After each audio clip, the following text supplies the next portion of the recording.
बिस्मिल्लाहिर्रहमानिर्रहीम। अस्सलाम वालेकुम।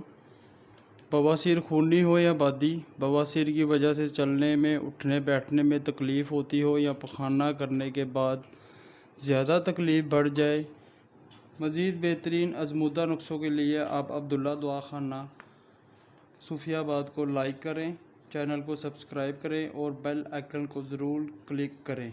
मैं हकीम मोहम्मद मोइन अब्दुल्ला दवाखाना सूफियाबाद आपकी खिदमत में हाज़िर हूँ। तो चलें नुस्खा शुरू करते हैं जी। सबसे पहले आपने यह हज़ारदानी बूटी, ठीक है, 25 ग्राम लेनी है। ये पंसारी से मिल जाएगी आपको। और इसके साथ ये सफ़ेद मिर्च, ठीक है जी, सफ़ेद मिर्च ये भी आपने 25 ग्राम लेनी है। और इन दोनों चीज़ों को आपने किसी भी घर में को ग्राइंड या ब्लेंडर हो तो उसमें आपने डालकर इसको अच्छी तरह से पिसाई कर लेनी है जी। तो नुस्खे की पिसाई हो गई है, ये देखें।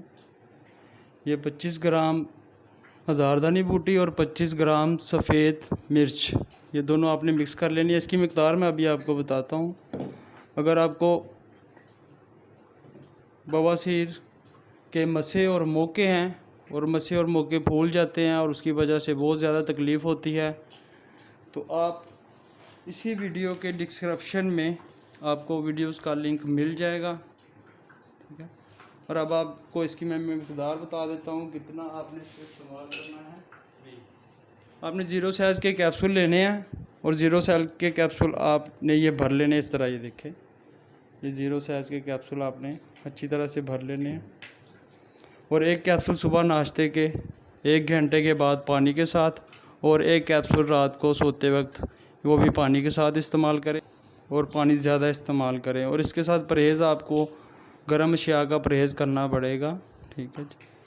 तो गर्म अशिया या बड़ा गोश्त, मुर्गी का गोश्त, फ़ास्ट फूड वगैरह, चाय और गर्म सब्ज़ी वगैरह से खाने से परहेज़ करें। मज़ीद अच्छी वीडियो, दिलचस्प नुस्खा जात के लिए अब्दुल्ला दवाखाना सूफियाबाद को लाइक करें, चैनल को सब्सक्राइब करें और बेल आइकन पर ज़रूर क्लिक